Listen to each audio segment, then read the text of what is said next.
Ladies and gentlemen, we're down the hands of Ms. Lisa Carroll. This is the pre-meeting of the Mobile City Council, Tuesday, September the 10th. We have approval of minutes from September 3rd. Any issues, anyone? Okay. Appeals, we have requests for a waiver of the noise ordinance on October the 19th from 8 a.m. until 2 p.m. in Mardi Gras Park. Public hearings, today is a public hearing to consider the proposed modification of a previously approved plan unit development for property located at 1480 Satchel Page Drive. Any issues at Reynolds? Public hearing to consider the proposed conditional use permit for the property located at 6411 Howells Ferry Road. Yeah, this is my district. What has been there was a conditional use for a facility for seniors who needed some assistance. So what they're going to try to do is just change the use for young people ages like 13 through 19, something like that. So it's going to be the same sort of facility, just because it was a conditional use, they have to change that. Go before the planning commission, but I don't have any problems with it. Okay. Public hearing to consider the proposed rezoning of the property at 6411 Howells Ferry Road. Public hearing to declare the structure at 505 Chin Street a public nuisance and order it demolished. 1267 Congress Street, 1289 Carlton Acres East. It's ordering it demolished or secured. 2010 Victory Drive West, ordering it demolished. 1009 Washington Avenue South, ordering it demolished. 4885 Dan Williams Road, and 5937 West Haven Drive South, ordering both demolished. Presentation of petitions and other communications to the council. Renee Chapa. Carroll. Mr. President, if I could ask Mr. Dockenbaugh just a couple questions.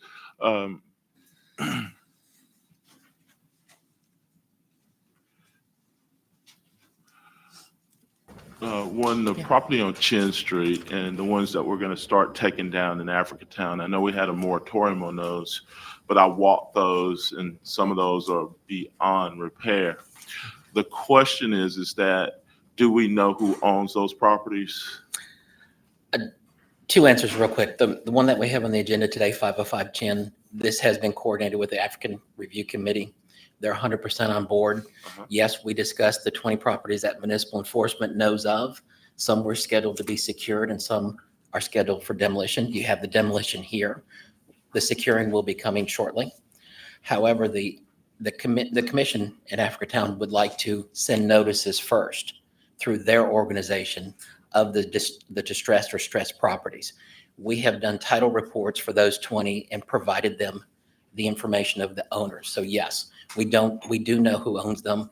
And right now the commission, the Africatown Revitalization Commission, is reaching out to them to try to resolve before the city needs to get involved to secure those.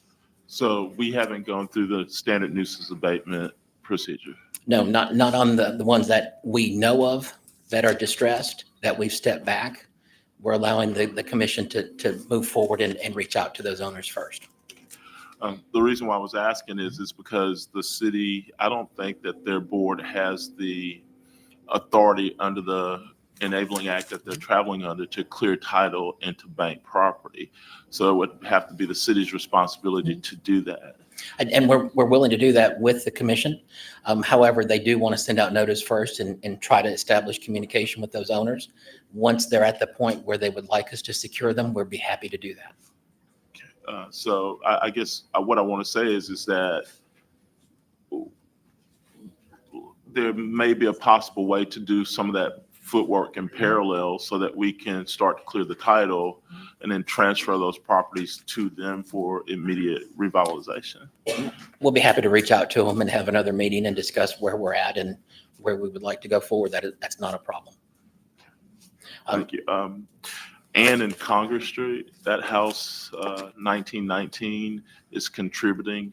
Those 6 houses on and between Spring Hill and Congress were the houses that we used for the the shield and the historic marker that was designed for the campground. I saw that we're tearing that one house on the corner down. That was, I forget the owner's name, but owner was a contributor to the community over there.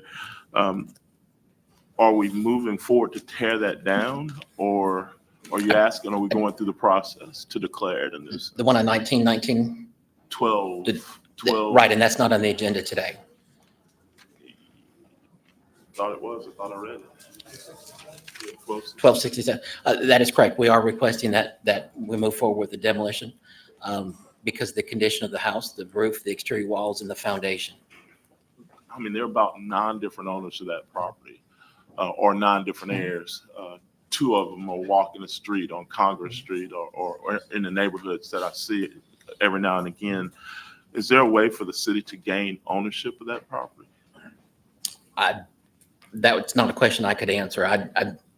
That's a legal question. We do not own it, and we would have to move forward with this procedure to abate the nuisance.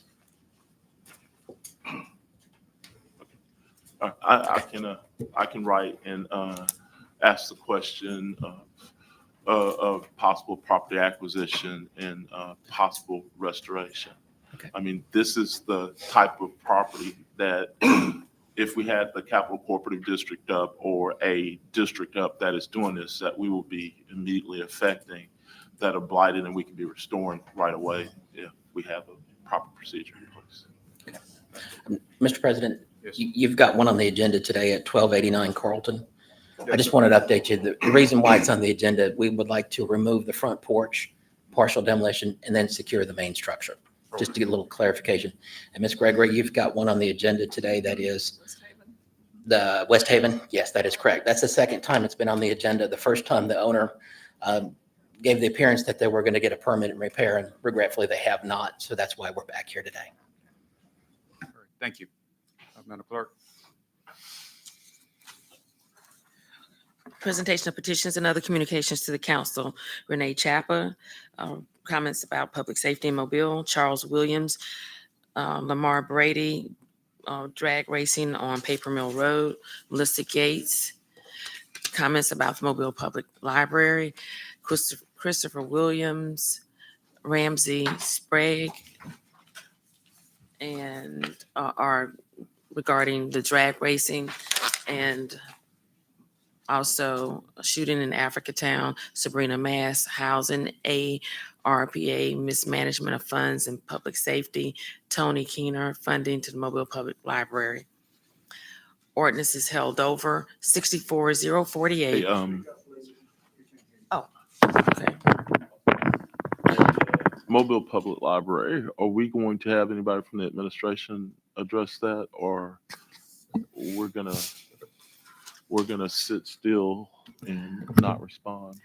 I'm not sure from reading the emails what their questions will actually be, whether it's about funding or the makeup or policy or what.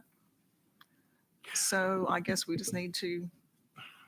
I've gotten See. about 10 emails on inappropriate use. Have you also gotten those about things happening in bathrooms and? Oh, now I did, yes. We It's- did get one about something at the downtown library, and I shared that with Chief Jackson as well, because Also- he was not aware of it. Yeah. Also transactions.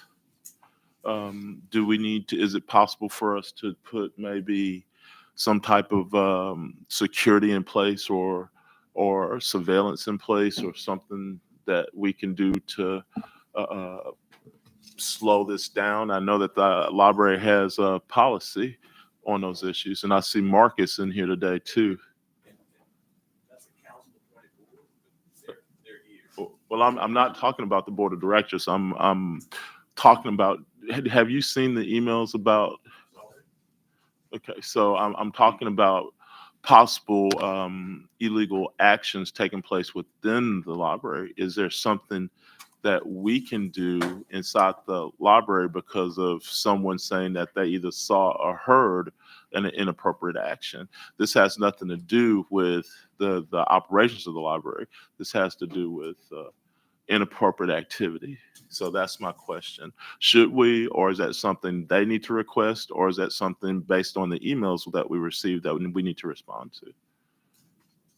So that's something that the board will need to deal with, that the council, more than to interface with them on. I mean, it's as simple as calling the proper authorities. That's something that they would need to handle.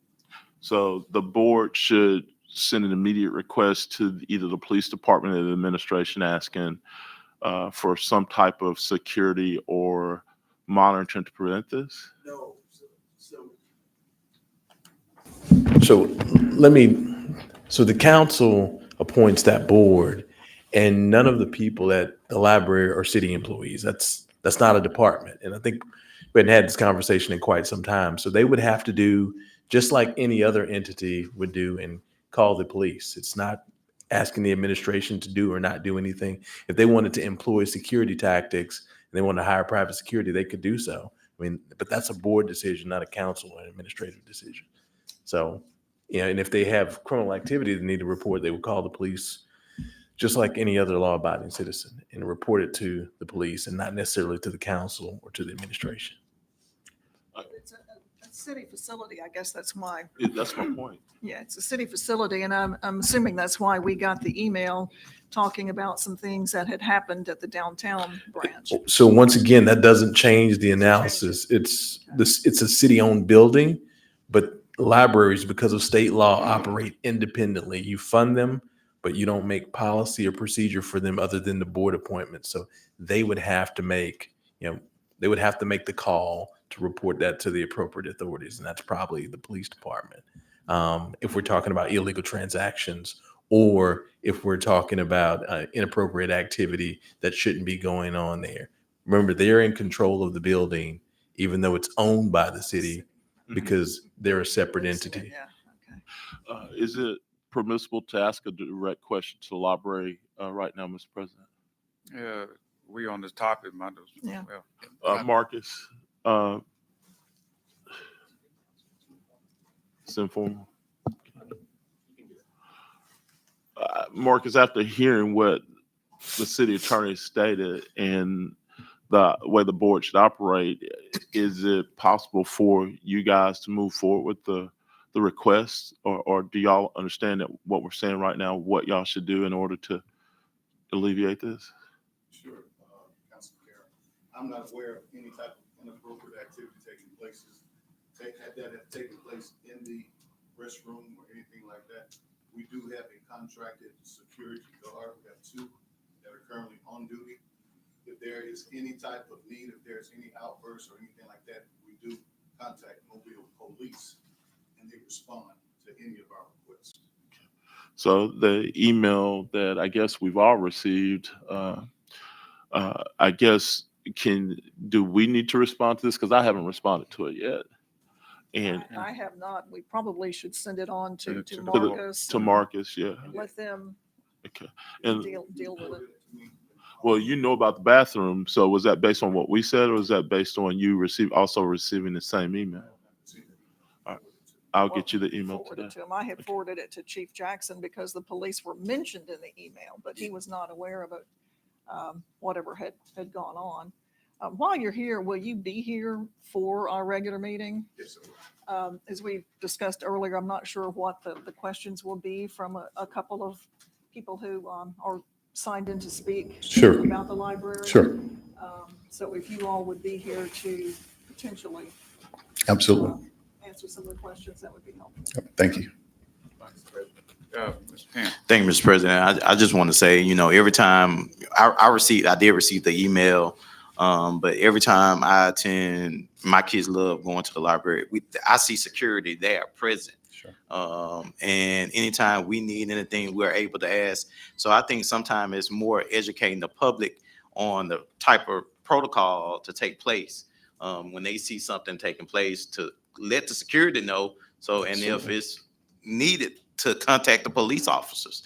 And if it's some type of series of criminal activity, we need to be sharing this information. So on going forward, we'll make sure we can get that information. If we receive emails, I think we need to forward that to you so you exactly know what's going on as well. So thank you so much for your service. Absolutely. Thank you. Mr. President, Ms.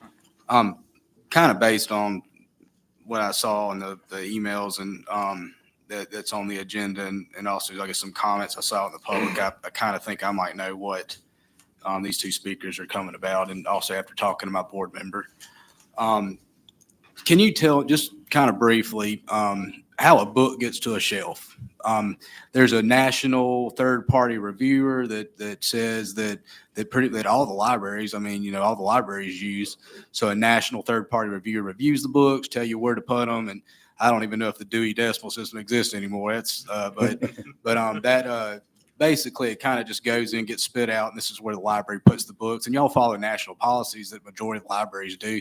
And also, too, is it, I guess, kind of correct to say that you got to follow those policies because a lot of funding comes from national, I guess. Absolutely.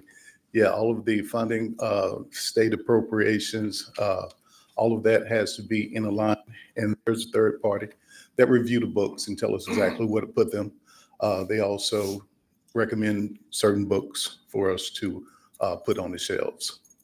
And I know, like, let's just say that obviously the library, taxpayer dollars from the entire country go to fund libraries from the state, from the city, from the county, and so a pretty diverse group across the country. Obviously, there's some material that, as a parent, Josh Woods and his wife probably would say that I don't want my kids to see that material, but other parents would say, I mean, that's okay for my kids to see that material. When it comes to things like that, I know, kind of standing in line at the grocery store, there's some magazines that, that maybe kids shouldn't look at whenever they're standing in line at the grocery store, and there's a screen in front of it. Is there do y'all have a process of maybe some forms of literature that shouldn't be, out, or is there a way, I guess, are those behind the counter where they can kind of be checked out, or what does that kind of look like? Well, I like the analogy you just used at the grocery store. When I go down to the grocery store, if there are certain things down that aisle, I usually don't go down there. So there is something at the library for everyone. If I took all the books off the shelf that I didn't want to see, you did the same, so did others, then we would have an empty library. So there we are in compliance with the state and with the Alabama Library Association. All right, thank you. Thank you. Thank you. Thank you. Madam Clerk. Ordinance is held over. 64048, rezone property located on the south side of Cooman Road, 1,237 feet west of Todd Acres Drive. Mr. President, Ms. Reynolds. I've spoken to the applicant and the owner, and they are wanting to proceed with this rezoning. So I'm good with it. CIP resolutions held over. 01850, authorized contract with Watermark Design Group for Taylor Park Community Center improvements. 21851, authorized contract with Chris Brewer Contracting for 2024 citywide CIP sidewalk repairs and maintenance. Resolutions held over. 01852, authorized agreement with Jaguar Consulting for History Museum of Mobile chiller replacement. 01853, authorized subaward grant agreement, amendment number 2 with the state of Alabama for Mobile area stormwater mapping and resiliency planning. 01854, authorized agreement with the Alabama Department of Transportation for the Dolphin Street Congestion Management Project from Sage Avenue to Spring Hill Hospital. 01855, authorized amendment to agreement with the Community of Mobile for O'Shell Road overpass. 08856, approval purchase order for Placer Labs for subscription to Placer AI data services for strategic initiatives. 08857, approved purchase order to Savant Learning Systems for subscription for virtual peace officer training. 08858, approved purchase order to Faro Technology for subscription for 3D visual software equipment and support services. 09-859, adopt the 2024-2025 General Fund, Capital Improvement Funds, and Convention Center Fund budgets.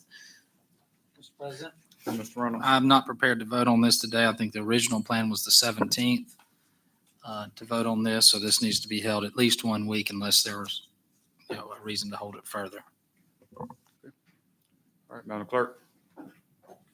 21-860, authorized contract amendment number 2 with Mott McDonald, Alabama for Dolphin Street AlDOT project increase.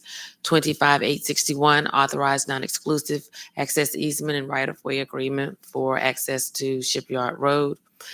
60-862, 863, and 864 are authorizing settlement agreement and release of claims. Ordinances being introduced, 64-050, 051 are considering the proposed modification. Oh, I'm sorry, those are, I'm sorry. 64-050, consider the proposed modification of a previously approved PUD for Satchel Page. 64-051 is, and 052 are the proposed conditional use permit and the rezoning for Howells Ferry Road. Consent resolutions being introduced, 03-866, appoint Christian Pfeffley, Corey Broenkamp, and Irving Silver to the Spring Hill College Educational Building Authority. 09-867, transfer funds from District 3 discretionary account to the Mobile Police Department Special Ops account that was used to assist the DIP Christmas Parade. 37-868, 869 are recommending approval to the ABC Board for issuance of a retail beer, table wine on off premises license to K&D Seafood on Government Boulevard, and for approval to the ABC Board for issuance of a lounge retail liquor class 2 license to K&C Package Store on South Broad Street. 40, 870, 871, 872, 873, 874, 875, 876 are declaring the structures public nuisances and ordering them demolished and secured. 58, 877, declare weeds noxious group. 1660, 60, 878, correct the purpose stated in resolution 6788 and determine the appropriation serves public purpose and approving payment. 60, 879, 880, 881, 882 are determining appropriation to St. Francis Xavier Parish, Mobile, Hand Up Charities, BC Rain High School, United Methodist Intercity Mission of Mobile serve a public purpose and approve payment. 60, 883, approve award a special bonus to the Officer of the Month. CIP resolutions being introduced, 08, 884, approve purchase order to Jubilee Flooring and Decorating for wood floor at Connie Hudson Mobile Regional Senior Community Center for Building Services, $18,450. Mr. President, Ms. since this is well under $50,000, we should go ahead and do that today if everybody's in agreement. Which one?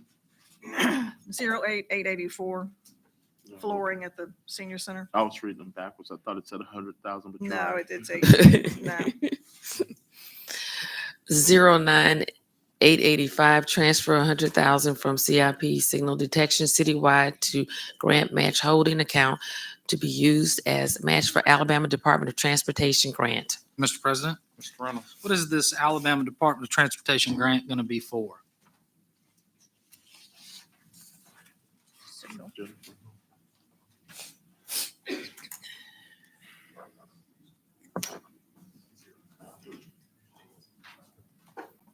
We're applying for highway safety improvement money for detection at the traffic signals.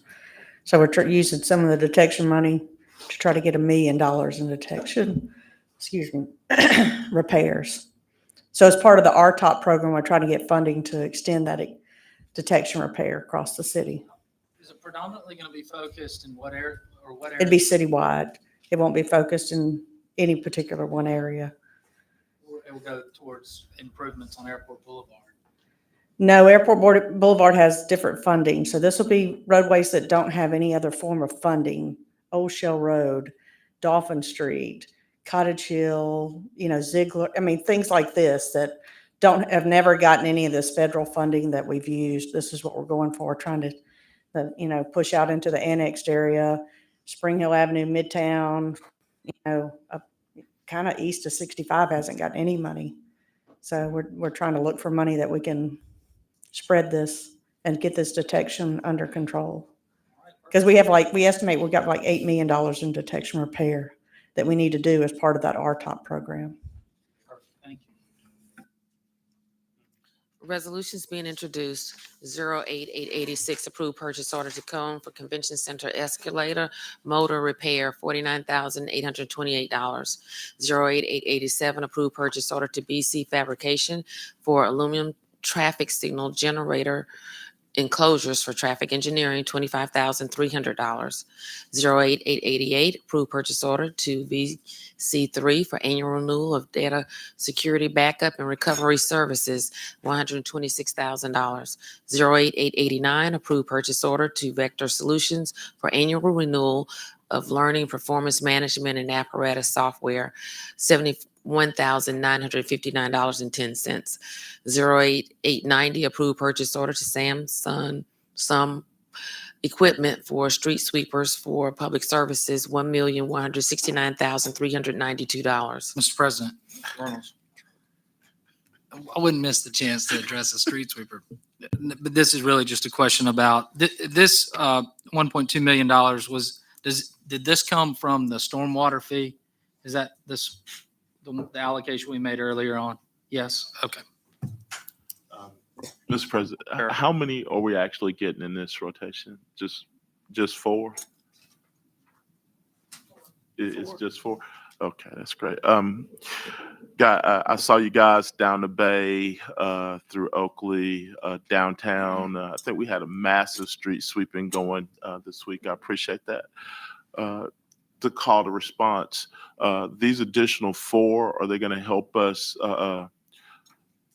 add more rotations? Because right now the rotations are kind of shy from fall to spring, throughout District 2, and we have a lot of especially in the fall, a lot of leaves that are about to hit the ground in about a month and a half or so. So with us getting these additional 4, would it be plausible for me to ask for more rotations in the most leaf-bearing foliage area in the city? I see the smiles. I'm guessing that's a yes. So let me put in my request for these 4 new ones right now. The challenge is not so much the sweepers on an ongoing daily basis, it's having the qualified and trained personnel to put on the sweepers. And we're looking at what options we may have to make sure that we have enough personnel to do that. But this is certainly, we understand that it's coming, leaves are getting ready to fall, and we need these sweepers. Well, there's an entity in this city that has a little bit of money that would be willing to pay the city to train those people to operate those sweepers. I think it's a part of the workforce development plan that Sidney Rain operates. I mean, he has a ton of money to actually give us to train people up to a certain number of hours. And if we need some type of training facility, it might be worth the partnership. If we need the people, we can actually train them in-house. As a matter of fact, they can practice in District 4. Well, I think they get more practice in District 2, but that's a suggestion. That's a suggestion. If we could make that partnership, I think there are a lot of areas in the cities we're a tree city that'll have heavy foliage coming up, and it's that time of year where we're going to get a lot of those requests. So thank you all. I appreciate seeing in the street sweepers. 08891, approved purchase order to North American Fire Equipment for fire hose, $66,545. 09892, transfer funds from General Fund Administrative Services to Capital Project Fund for big document storage, $400,000. 21,893, authorized contract with Michael Baker International for miscellaneous drainage repairs, $120,500.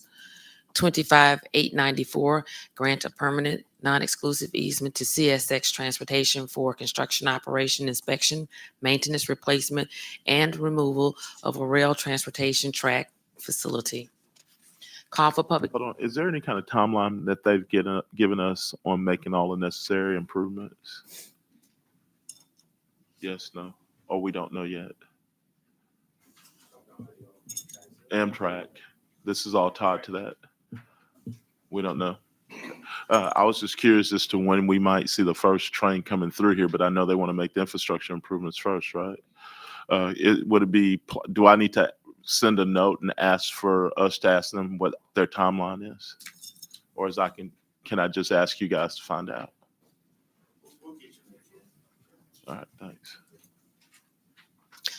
Call for public hearings, 41,895, call for public hearing to consider assenting to the vacation of a portion of right-of-way located at Ellis Avenue, scheduled October the 9th. Announcements. Council, Mr. President. opinion. Thank you, Mr. President. I did have a question. I've been receiving a lot of phone calls regarding all these different signs posted on telegraph poles. What department handles the removal? The concerns are cause accidents, blocking viewer when they're turning, because there's just so many signage. Do we have a department that handles that? Okay. So they just need to call for each. I mean, at this point, we got them on all. I mean, if you just drive down our main roads, I mean, we can see it all down the street of different people promoting different type of signage, from businesses to, I guess, even old campaigns, and I mean, all different type of things. So.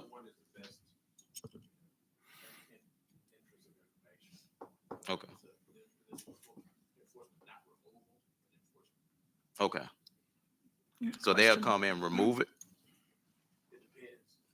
Depends on where it is. If it's right away, yeah, we try to get municipal enforcement to remove after we tell the people who it belongs to. But if those right of ways are being mowed, then we ask our mowers. Okay. I was just going to ask a question. Years ago, when Keep Mobile Beautiful was part of the city, they would go around and put illegal sign. It was like crime scene tape across all these signs, because when you go and you hammer a sign up onto a telephone pole, that's actually illegal. And it's everybody with tree removal to I'll buy your house to whatever. So in actuality, if your folks were upset about seeing those signs, they have every right to pull them down. And I tell people the same thing. If they see signs in the right of way and they're blocking their, visibility, it's illegal anyway.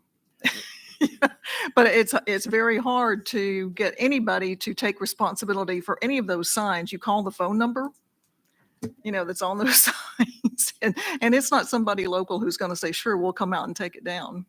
Yeah. It's just a problem all over town. Yeah, they're not supposed to. Yeah. And political season coming up, we're going to have the same sort of issue. Yeah. Thank you, Mr. President. Jenny, you're done. This morning, we're probably going to have, everybody's seen the agenda for council meeting. We'll probably have several people here from the Plateau Africatown community talking about this drag racing that's been happening on Paper Mill Road.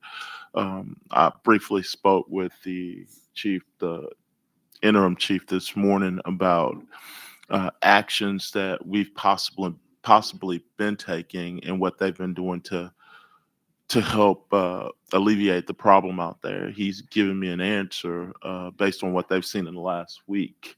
However, they're going to be probably talking about things that they've seen over the last 3 to 10 years happening out there. Are we prepared to respond to their requests, or to give them some type of plan that we hope to implement to help slow that down? Or are we going to listen to what they have to say and then try to implement a plan based on what they're telling us today?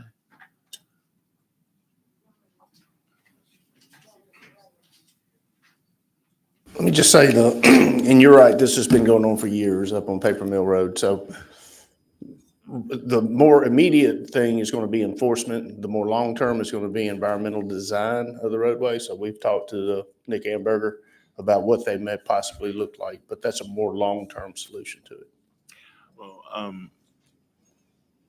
short term, we have those plastic speed bumps that we've been holding in the warehouse. Yeah. Is that possible? Not on that roadway, on a major roadway. Okay, I understand it's a major thoroughfare, but for a quarter mile, normally those races, if you go up to Atmore, that track's a quarter mile. When they were doing it on top of I-165, when we were in office the last time, it was a quarter mile stretch. Is there a way to put something in the street to break up that quarter mile run that's straight? It doesn't have to be many. It could be one run that breaks that quarter mile stretch up that prevents that race. Is there something that we can do? Sure. Yeah, just the vertical deflectors in the street, what most people refer to as rumble strips. Yes. They're allowable in places like if you're approaching a turn or something like that. In those scenarios where I think it might be the perception is that they would be, they would cause something to halfway down or a quarter of a mile or 500 feet down. They're just not legally allowable to be put there. We're looking at all different sorts of things, lane dieting, striping it. The road is wide enough that's possibly some geometry, some curvature geometry, so it's just not straight could be done. That generally has to be done with a resurfacing effort. And so we're looking at all the different options, but we just can't go out there and put vertical deflectors in the middle of a street. I mean, it would, it's just not allowed to do it. There's no type of monument, curb raise, median, anything that we can do to temporarily break up that quarter mile stretch. Yeah, there's just, I mean, what you're saying is every time you're saying put something vertical in the travel lane, and you just can't go out there and do that. Again, the geometry of the road, introducing some curvature in it, not making it just a long straight shot with surveyed out, center lines and edge lines to reflect something that's just not straight. We're looking at, but for that to be effective, it's really going to have to be done with a resurfacing project. That's extremely costly to us. I understand. And we're looking at other options, but right now that's appears to be the most viable. So how do we respond to the constituent base today and their concerns about what's happening out there as far as how we're going to stop it? We're going to continue. We've started close patrols even before this latest rounds of complaints came in. We're going to continue close patrols and heavily monitor that area with law enforcement. Is street racing an arrestable offense? Street racing? It'll get citable. I mean, you have to see it. But if they're exceeding a certain speed, you can make an arrest potentially. Is that? But the problem is these, especially with the motorcycles, they get into a high rate of speed, and we're not going to get into a chase. Oh, Yeah, no. yeah. Well, my suggestion or thought would be you throw a bunch of them in jail. If there's a possibility to do that, and then that nips it right in the bud.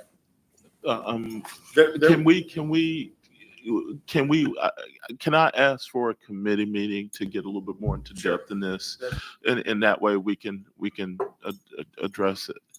But if we could, somebody help me answer them adequately today with what we're trying to do.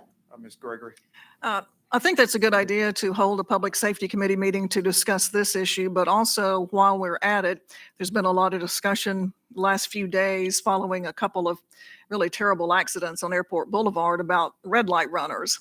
And we have all known for a very long time that some people in Mobile tend to run red lights. So if at our committee meeting, we can discuss maybe some other options or ways that we can better enforce the red lights, write some tickets, especially at the very busy intersections. And we know which ones they are. We know which ones have the most accidents. But I think with what has happened in just the last few days, we need to take another look at that and see where we're going and see what we can do to try to resolve some of these things. Yes. Going on for quite a while. It takes state legislation to do anything about the red light, taking pictures or photographs of people running red lights. And thus far, the state legislature and local delegation, that's not something they want to embrace, whether it's red lights or whether it's school districts.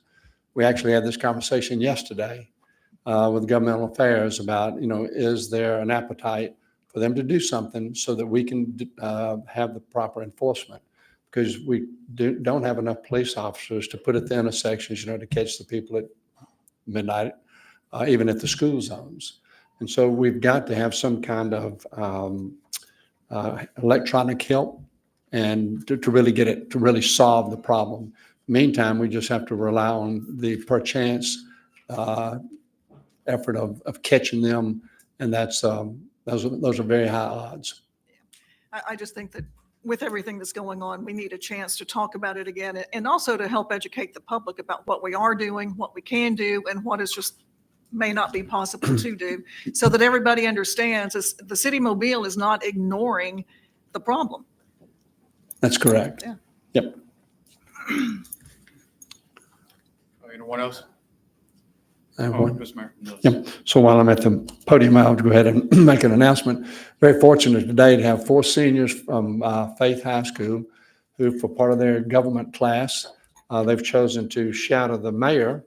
And so since they've got to shadow me, I would ask them to come to the podium and introduce themselves to the city council. So if y'all would please come forward and introduce yourselves.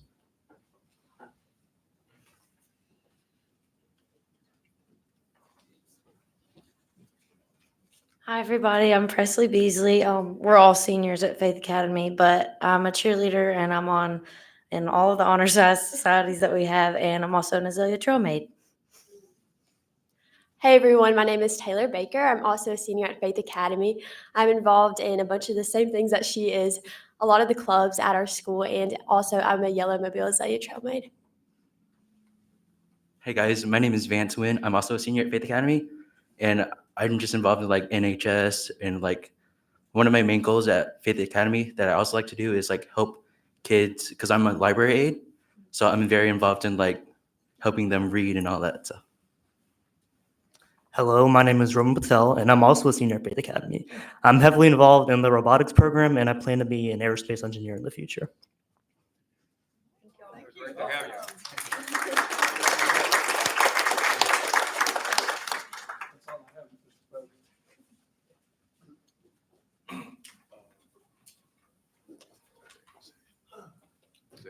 Did you want to do next session? You want to do that now, or do you want to do the update on Civic Center first? We do both. We'll do Civic Center. Council President, if you want, we will do the update on the Civic Center. You want to do it now? Do that, and then we'll go into executive session. Okay.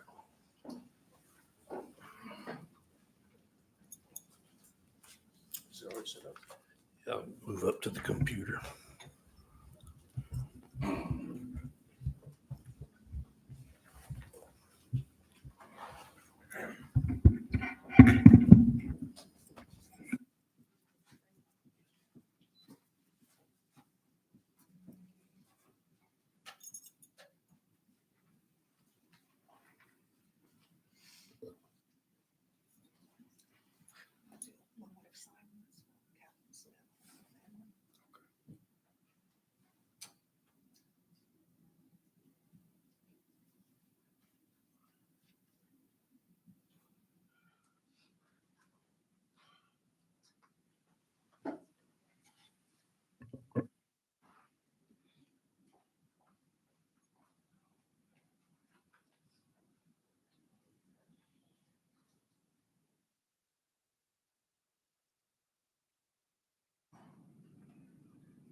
Okay. Apologize for the technical difficulties. Seems like I have those every time I come in here and give y'all an update. But just real quickly on the demolition, I know people are probably looking at the building and when's demolition going to start, but it has started. We're doing all the interior demolition and the asbestos abatement. So all the asbestos containing material has been removed from the theater and the expo hall, and it started in the arena. We've also started the mural protection with the art restoration folks there. They started yesterday with the protection of the murals and prepping them for removal. We're going to start probably next week. Depends on the hurricane, of course, but we should start taking down the theater next week or the following week. So there'll be a lot more activity that you'll visibly see on site.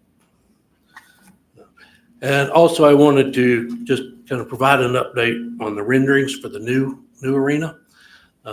We've gone through all the comments that we received from the ARB and council members and others, and we finalized the renderings, and I just wanted to share those with you this morning because these are what has been submitted with the application for certificate of appropriateness with ARB.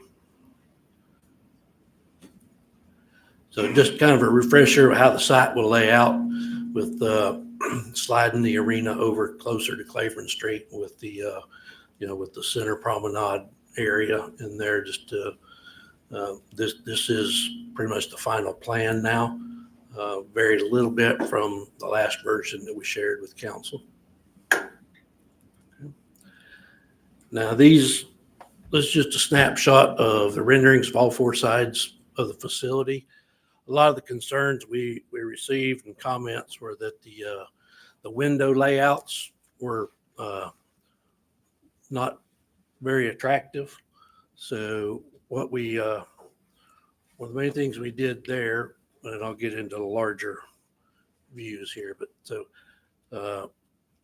we took out where we had small windows on all four sides. We took those out and we put in larger storefront type windows, and we actually pushed them out from the facade of the building, so they stand out a little bit more and help cut up the expanse of the upper level. The other one of the other things we did here is, of course, we changed this color. We previously had that as like a light sandstone finish, so now we've darkened that up and changed the panel system a little bit to make that blend better with the lower brick level. So can you get closer to the mic? Oh, I'm sorry. Is that rotate that? Is that the east or west elevation? This is the west elevation where the main entrance will be. So I need to rotate it, and I'm actually looking at the north elevation of this. Now from here, you're looking at, this is the west elevation and this is the south elevation. So, and then another change we made was we opened this up in front of the main entrance much more, and we put in some integral bench seating and areas where people can come down and just just hang out when there's not something going on in the arena. And then you might recall from the previous version, we had some retaining walls over here. We removed those again to kind of open this up more. So what that does here is it makes this a very gradual slope sidewalk that comes up. So that's where, and the same thing on the other end, but that's where ADA wheelchair access will be. What the slope is, we got that down to where the slope is so slight that you don't need any railings or anything to chop that up. So it just looks much nicer there. Okay, now this is the elevation looking, looking from the north. So this is your north elevation, and again your west elevation. So on this side, you can kind of see too, we took out the small windows and we put in these large storefronts. And I've got some enlarged views in a moment where you'll see some more detail, but those have been kind of pushed out from the facade too, to break up the relief. And then we've got all the vertical reveals in the wall system, as well as some horizontal ones to break up that appearance. Does that canopy, is that help me? This up here. Yeah. Yeah, that's basically a false screen to give the appearance of the dome, because the roof structure is not a true dome. So we've added this screening at the top level, so the building appears to have a dome roof. In the balcony, it goes all the way around there? Yeah, this balcony, you'll have a terrace on this corner over here, but you got a terrace here that comes out from a market and bar area. And this goes all the way to the other corner, and there's another terrace down on this corner. Those are just windows there. There won't be any doors. No, there'll be no doors on the upper level here. These are down here at the street level. These are doors. Those will be separate entrances for the ballrooms that are going to be built on the north side, of course, interior. The main entrance for events will be here at the Grand Hall, but this will have access. So smaller events that are just in a single ballroom or can access from Civic Center Drive. The balcony goes all the way. Yes, there's just no doors out onto it. And that's Civic Center Drive I'm looking at. Yeah, this is Civic Center Drive. One more question. Could you go back to the site plan real quick? Canal Street, Claiborne. I don't see. Okay, Civic Center. Okay. The reason why I was asking, there were several requests from lots of people to try to get the major events out of the streets, like chili cook-off out of Canal, and have a place where they can use it. I was just wondering if we made those accommodations so where chili cook-off could use the courtyard area, which I think that's South Hamilton. Yeah, they could. Now, this portion of South Hamilton coming through the circle with this connection going out to Canal Street, as well as this one going out to Eslava. Those will be, designed for, heavy traffic load or normal street level. So even though this may be primarily pedestrian during normal events, there'll be removable bollards on the ends. So it could be, traffic, it'd be traffic rated, and it could be used for outdoor events or staging of parade floats. Until these development pads are, built out in the future, they're going to basically be created as lawn. So that's just another open space that could be used for outdoor events until such time as, those areas are developed.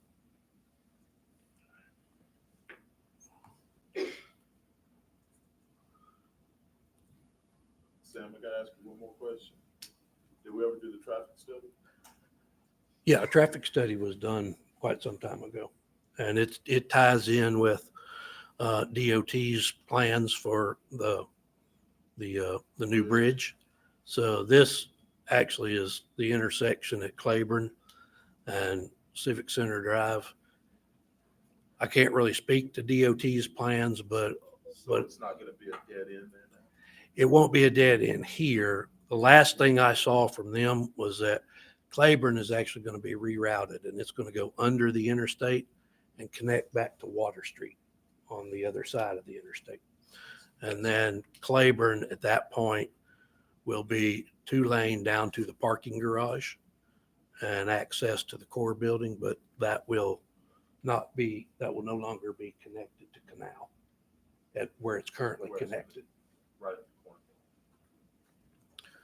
So then one of the other things we did here, we previously we had stopped this, the architectural metal work right here at the end of the terrace. We took that further down to where we cover the VIP entrance, and it kind of lines up with the VIP parking lot, and that's where we stopped that now. And that's the east side. Yes, this is the east side along Claiborne Street. Was the wrought iron previously black? There was a rendering back at the very beginning where it was closer to black, but the last version you saw was exactly the same as this. This is more what in line with the original color of the building. Yeah, and we're kind of carrying the theme from from Spanish Plaza into the building, and all this architectural metal work. There'll be a pattern cut into this. So now this is the east side from Claiborne Street. So again, we enlarged the windows. We added some archwork in the brick back here to carry the metalwork arches on down to the corner of the building. And then this is it will be like a VIP player or performer parking lot. And then there'll be, a screen fence on that side. Senator, was questions on type of material on the upper portion. Are we still using that cementous siding? Yeah, it'll still be a cementitious panel system. It's a hardy plank. No, not hardy plank. A little nicer than that. That's basically what it is. So, Sam, can you explain the screening that's up top to me? Is it like is it like a metal roof material, solid, or is it? No, it won't be solid. It'll be almost kind of like a fence type material with angled slats in it, because we have to be able to get airflow for the rooftop mechanical equipment. So, but it'll be constructed and it's curved. It'll be arched. So it'll appear that that's the roof dome.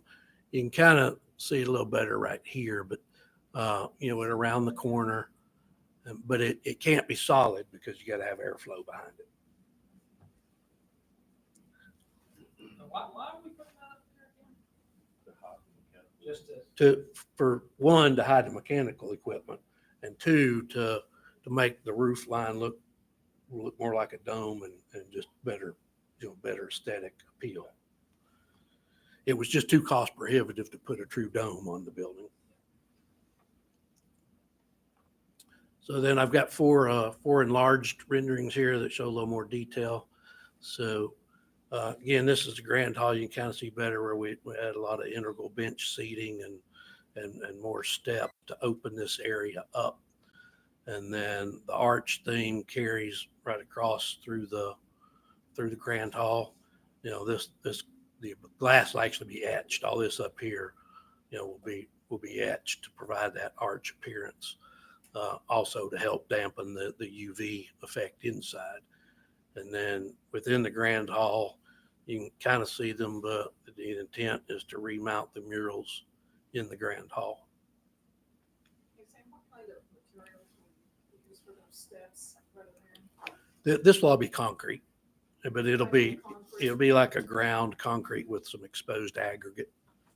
So It's not going to be just plain old concrete. It'll dress it up at least a little. Yeah, it'll be dressed up. It'll look a little bit like terrazzo, but it's cheaper than doing a true terrazzo. Is it seated or washed? We haven't got that detail yet. That's coming with the 100% design. It all depends on cost. So then here you can kind of see. So what we've done with the panels is we got the vertical reveals, but these individual panels, when they're installed, they'll be done on an angle. So it'll create more shadow and break the whole thing up. So even though here it looks like you have two different colors, it's not. It's all the same color, but the shadow created by angling the panels will give a lot more relief on that facade and not make it look so massive. Yeah, it gives it more of a dome effect. Yeah. So it looks like our true buildings. as Right. well as that long piece of- And then, we've got the larger storefront style windows. Now, this one and the one on the other corner over here, these are actually in the stairwells for the main stair towers. And that's for two purposes. One, it provides more natural light in the stairs. And number two, those windows would not have to be blacked out during an event because they're in the stairwells. So that was some of the problem with windows in an arena. If you put too many, arena needs to be completely dark when you have an event. So if you have too many windows, you can't satisfy the entertainers. And again, it's just another look at the north side. But you can kind of see here, how we set the windows out a little bit from the facade, and of course enlarged them. So this window here is actually two levels. So it'll be at the main concourse level here where the terrace is at, and then that window also extends up to the premium level up above. So this is kind of like the floor slab right in here. So this one would have to be blacked out from the inside during an event. Sam, we're gonna have to likely cut it off here because of the next meeting we have to have. Okay. We can wrap it up. But just show you this last one, and this is just how we did the brick with the arches to add that nice relief in there to carry the arches down to the building. Yeah, so that's it. Thank you very much. Yeah, thanks, Sam. With those changes, it's good with the budget. Savannah's got that on theirs too.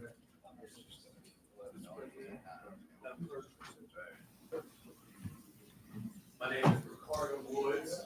I'm the city attorney, I'm also licensed practice law now. This time Hold up, we still in meeting. Yeah. Sure. I'm going to certify that we have an issue that qualifies to be discussed in executive session because it is a matter of economic development, commerce. Hey, we still in meeting. It involves trade secrets. I'd ask that we take a roll call vote to go into executive session and then reconvene at the 10:30 meeting. Thank you. Need a motion. Need a motion. So moved. Proper moving second in discussion. President Small, Yes. Vice President Gregory, Yes. Councilmember Penn, Yes. Councilmember Carroll, Yes. Councilmember Reynolds, Councilmember Daves, Councilmember Woods. Yes. All right, we see each other 10:30 downstairs.